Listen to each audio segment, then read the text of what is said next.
Hey guys, welcome to my channel Kalian Hai. Apa kabar kalian semua? Aku percaya kalian semua sehat selalu. Aku harap kalian selalu jaga kesehatan dan prokes ya pastinya, karena pandemi ini belum selesai. Nah, ngomong-ngomong soal kesehatan nih, pasti aku yakin banget kalian tuh pernah ngerasain ini namanya sakit kepala. Sakit kepala menjelang menstruasi, atau sakit kepala menjelang ujian, atau karena dikejar hutang, or anyway bener-bener sakit kepala yang kayak misalnya lagi kambuh, yang memang bener-bener karena faktor fisik gitu. Seringkali kita tuh kayak udahlah nggak usah dirasa-rasain lah, kalau nggak parah-parah banget mah nggak usah dirasa-rasain, ntar juga hilang sendiri gitu kan. Ya sebenarnya nggak terlalu memanjakan badan sendiri tuh nggak apa-apa sih, cuman seringkali yang ada jadi kita malah mengabaikan tanda-tanda yang harus diwaspadai nih ketika kita sakit kepala. Kayak kemarin ada salah seorang public figure yang hingga mengalami perdarahan otak. Jadi sebenarnya sakit kepala yang seperti apa sih yang harus diwaspadai? Seperti biasa, sebelum kita mulai jangan lupa dulu buat subscribe ke channel Kalian Hai. Klik, thank you. Dukung biar channel ini jadi channel kesehatan baik mental maupun fisik dan kecantikan nomor 1 di Indonesia. Also be my friends on Instagram @Klahis and my TikTok @Klahis, karena di sana aku bikin short videos edukasi juga. Oke? Pertama, yaitu sakit kepala yang disertai kelemahan sebagian anggota gerak tubuh. Misal, kaki kanan jadi lemes, tangan kanan pun ikutan lemes, bahkan seperti lumpuh gitu loh, kayak lemah, nggak bisa diangkat. Wajah juga ikut lemah sebelah, ditandai dengan bicara yang pelo karena lidahnya setengah nggak bisa gerak, ya kan, lemes. Kemudian senyum pun jadi asimetris. Bayangin kalau misal sebelah kanan kita itu lumpuh ya, kan otomatis kalau senyumnya jadi kayak gini nih. Karena hanya otot-otot sebelah kiri aja yang bisa narik dan berkontraksi gitu. Ini mesti waspada karena ini merupakan tanda dari terjadinya stroke penyumbatan atau stroke iskemik, yaitu adanya sumbatan pembuluh darah di otak. Karena otak itu kan terdiri dari dua hemisfer ya, hemisfer kanan dan hemisfer kiri, itu bagian kanan dan bagian kiri. Kalau tersumbatnya di sebelah kiri, ya otomatis dia akan lumpuhnya. Karena ini mempersarafi bagian tubuh sebelah kanan, jadi bakal kayak lumpuh semua sebagian itu, sebelah kanan itu gitu. Yang perlu diperhatiin juga, biasanya pada penderita stroke iskemik ini ada faktor-faktor resiko lain, kayak misal dia punya penyakit hipertensi, dia punya penyakit hiperkolesterol atau lemak darah yang tinggi, bisa jadi ada diabetes juga. Intinya penyakit-penyakit karena gaya hidup sih sebenarnya, karena penyakit metabolik ini tadi. Seperti itu guys. Jadi ya kita usahakan untuk hindari faktor resikonya sedari muda. Nah, buat kalian yang belum nonton videoku ini tentang cara mencegah supaya nggak sakit jantung dan cara mencegah supaya nggak diabetes dari muda, tonton dulu ya. Yang kedua, yaitu sakit kepala yang disertai penurunan kesadaran atau pingsan gitu ya, dan ada muntah proyektil. Muntah proyektil itu muntah yang menyembur dengan keras gitu, tanpa didahului adanya gejala sakit lambung. Biasanya kan orang muntah kalau ada sakit lambung ya, misal dia udah enak banget asam lambungnya naik. Tapi kalau ini tuh enggak, lambungnya tuh fine, tapi dia muntah. Kenapa? Karena dua gejala ini adalah tanda-tanda dari peningkatan tekanan intrakranial, yaitu tekanan yang ada di dalam kranium atau di dalam tengkorak kita ini, yang biasanya dalam kasus ini disebabkan karena terjadinya stroke hemoragik atau stroke perdarahan atau pecahnya pembuluh darah di otak. Khasnya yaitu dia ada penurunan kesadaran, nyeri kepala yang sakit banget, dan bisa jadi ada muntah proyektil. Faktor risikonya juga banyak nih, terutama yaitu hipertensi. Bayangin aja kalau misal tekanan darah itu tinggi, lama-lama pipa pembuluh darah kita tuh nggak kuat, ya lama-lama bisa pecah gitu kan. Buat yang udah berusia maupun buat yang masih muda harus bener-bener perhatiin sih tekanan darah kalian, diukur secara berkala. Bahkan kalau perlu kalian tuh punya tensi sendiri di rumah gitu, kalian bisa mantau sendiri di rumah. Dan jangan kebanyakan makan yang asin-asin, oke?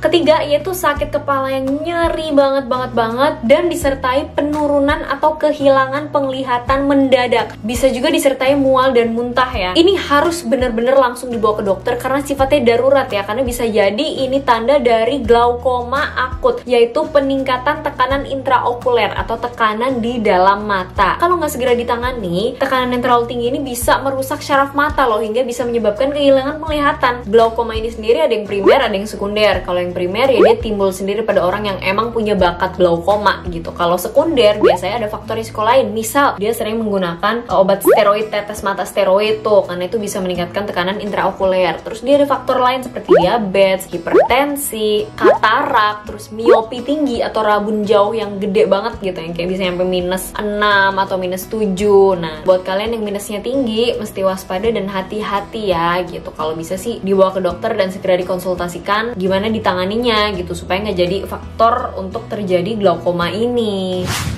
Selanjutnya yaitu sakit kepala yang disertai dengan kaku di leher dan ada demam. Ini mesti diwaspadai karena dia bisa jadi tanda dari meningitis atau encephalitis. Tunggu dulu, bukan berarti kayak kemarin gue sakit kepala, terus kaku gitu, leher gue gak enak, terus gue demam, berarti gue encephalitis dong. Nggak gitu juga, Wak. Nggak. Jadi tidak segampang itu bilang dan mendiagnosis bahwa kalian meningitis dan encephalitis. Pertama kita mesti tahu dulu nih, encephalitis itu adalah radang otak. Kalau meningitis, meningens itu selaput otak. Jadi meningitis itu radang selaput otak. Ya, otak kita memang dilapisi oleh meningens. Itu ada 3 lapis tuh secara anatomis. Ada dura mater, arachnoid, dan pia mater. Meningitis dan encephalitis ini disebabkan oleh bisa bakteri, bisa virus, but mostly virus, dan biasanya menyerang orang-orang yang sistem imunnya tuh weakened gitu, kayak imunosupresan gitu, yang lebih lemah. Misal orang dengan penyakit HIV, tapi tidak selalu setiap orang dengan meningitis tuh pasti HIV ya. Biasanya di meningitis dan encephalitis ini ada gejala-gejala lain ya. Kalian bayangin aja, yang diserang kan otak dan selaput otak ya. Pasti akan ada gejala tambahan, gejala neuropsikiatris dan neurologis tambahan seperti konfusio atau kebingungan. Jadi kayak mungkin delirium, mungkin sedikit-sedikit disorientasi gitu ya, yang kayak nggak benar-benar sadar gitulah. Terus ada juga kejang-kejang, mungkin ada penurunan pendengaran dan penglihatan ya. Secara pusat sensori kita kan interpretasinya di otak ya, semua indera kita, panca indera kita. Bahkan di sebagian orang encephalitis ini ada yang tidak menunjukkan gejala ya, ada yang kayak gejalanya no symptoms, ada yang gejalanya itu seperti mild flu, jadi kayak flu ringan, badan gak enak, badan kaku, ada demam gitu-gitu. Nah ini kalau gejalanya berkembang makin lama makin parah ya, otomatis dia akan butuh penanganan lebih lanjut nih ya. Jadi nggak selalu setiap kalian sakit kepala, leher kaku, dan ada demam kayak istilah kata ala-ala masuk angin gitu kalian langsung curiga encephalitis. No, please guys, jangan seperti itu. Jangan habis nonton video dokter Clarin terus kalian langsung mikir no, ini dalam kayak derajat yang bener-bener parah banget deh gitu. Kabar baiknya, meningitis dan encephalitis ini bisa dicegah dengan vaksin yang sifatnya vaksin tambahan sih, sebenarnya bukan vaksin wajib. Nah ini kalian kalau pengen dapetin vaksin ini gimana caranya? Ya kalian tinggal ke rumah sakit aja, dan ini memang berbayar ya. Begitu. Oke, next kita ke sakit kepala selanjutnya. Sakit kepala selanjutnya yaitu sakit kepala yang kayak makin hari intensitasnya tuh makin berat. Anggaplah cenut-cenut tuh makin lama makin berat.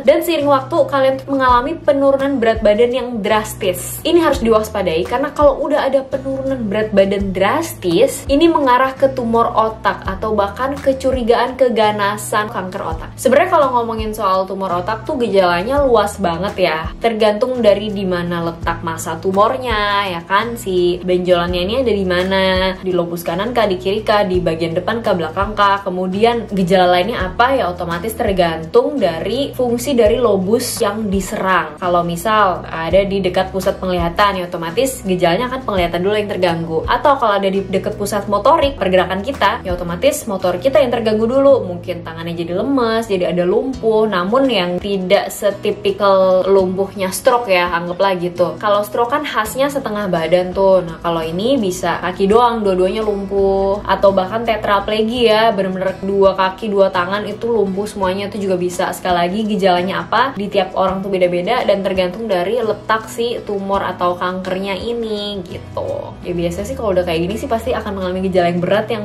membuat kalian tuh udah akan pergi ke dokter dengan sendirinya gitu. Intinya semua sakit kepala ini tuh jangan ada yang kalian sepelekan, tapi juga jangan kalian khawatir berlebihan. Kalau emang ada tanda-tanda yang mencurigakan seperti tanda-tanda yang barusan aku sebutin 5 ini, ya sebaiknya kalian bawa ke dokter supaya diperiksa lebih cepat, lebih lanjut. Karena ya namanya kita berjaga-jaga ya, makin cepat ketahuan, kalaupun amit-amit ada apa-apa ya makin cepat ditangani. Kemungkinan penyembuhan dan perbaikannya tuh lebih besar gitu.